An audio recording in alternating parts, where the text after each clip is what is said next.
Hi there, welcome, it's me, God. Yeah, that God. You've probably read the beginning of the Bible.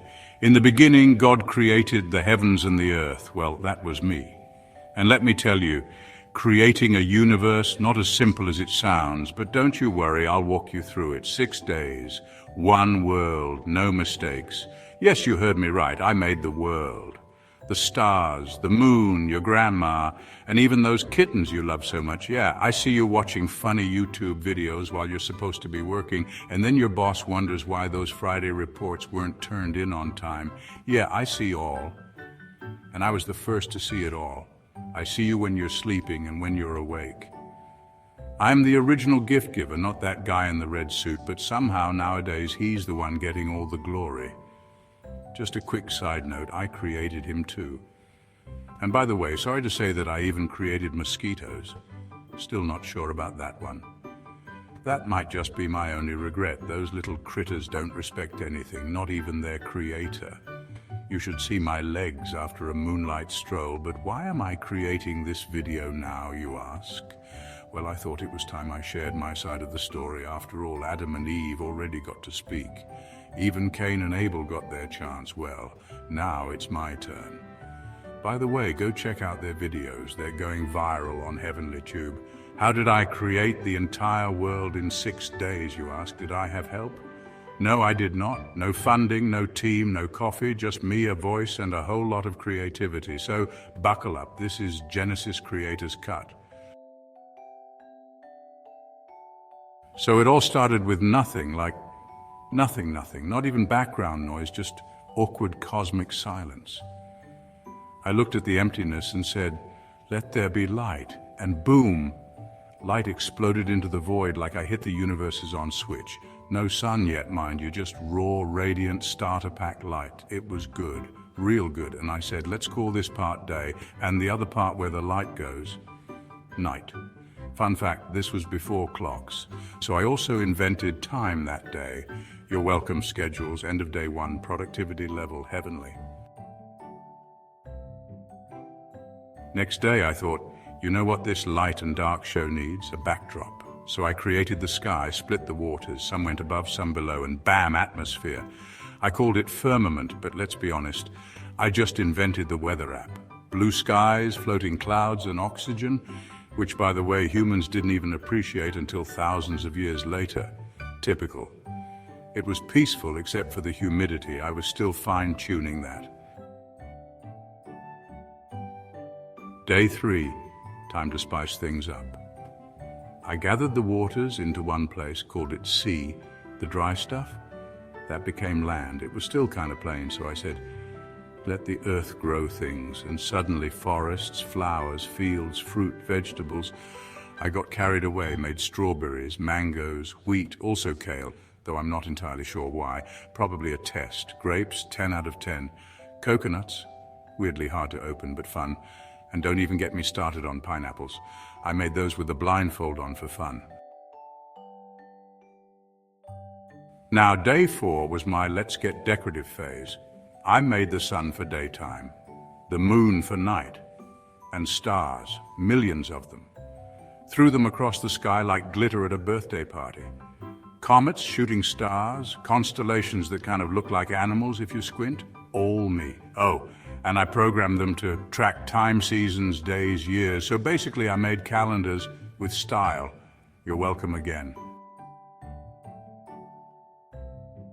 Day 5. Time to add movement, I thought.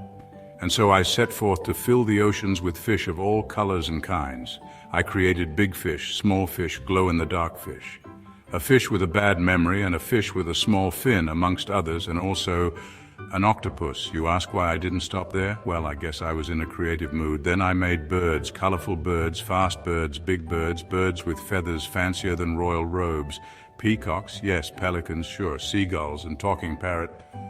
Look, we all have that one creation we regret. My creations flew, they squawked, they splashed, and I told them, go forth, fill the sky and sea.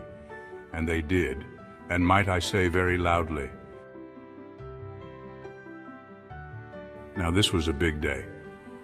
First I made animals, cows, camels, koalas, kangaroos, you get the picture. Some were majestic, some were funny, and some were weird. But in the end, all were mine. Then I said, let's make someone in my image. So I scooped up some dust and made, guess what I made? You got it, I made man. And I called him Adam, and I was definitely a proud father. Adam was an absolutely nice guy. A bit confused at first, he kept asking, what's that, every 3 seconds. Reminded me of the old commercial where the kid asks why all the time. I too felt tempted to tell him to go ask his mother. But then I noticed Adam curiously checking out the animals and scratching his head as he observed that there were 2 of each kind, one male and one female. I said to myself, it's not good for man to be alone, so I made woman. From his rib, no less, very stylish. I thought maybe that way they'd stay closer together. After all, woman was part of Adam, literally. And I called her Eve. Why Eve, you might wonder? Well, because I'm God and I said so. Eve asked way smarter questions than Adam, I must admit. For a second, I wondered if I might have pulled out the wrong rib. But that thought soon left my mind as I saw that together they were my image bearers and stronger. They were creative, curious, and complicated. Just how I planned it, or perhaps a bit more. I gave them a garden and said, take care of this, it's yours. Just don't touch that one tree over there. I should have known better than to forbid, after all. The forbidden fruit always tastes better. By the way, if you're interested in how that turned out, go check out Adam and Eve's videos. Spoiler alert, not well. Hey, just letting you know that Adam and Eve's stories are filled with delicious fruits, animals, and a sassy Eve, something you don't want to miss. And just so you know, it was all part of my plan, even if at the moment humans can't understand. But when the time comes, you all will understand why.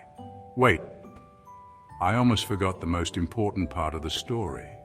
The snake. Without the snake, the story of Adam and Eve wouldn't be the same. Okay, moving on, we finally arrive at day 7. I looked at the sky, the sea, the animals, the people. Everything was running smoothly. The lions weren't chasing anyone yet, the humans weren't arguing yet. So I rested. Not because I was tired, I'm God, but because rest is holy. Even creators need a break. I blessed that day, made it sacred. A day to stop, breathe, and say, this is good, really, really good. And that, friends, was the very first week. So there you have it. Light, land, life, and love. No mistakes, no accidents, just purpose.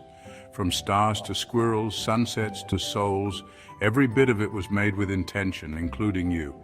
If you enjoyed Creation Week with me, don't forget to hit like, subscribe, and leave a comment below. And remember, you are wonderfully made. And the story, it's still unfolding.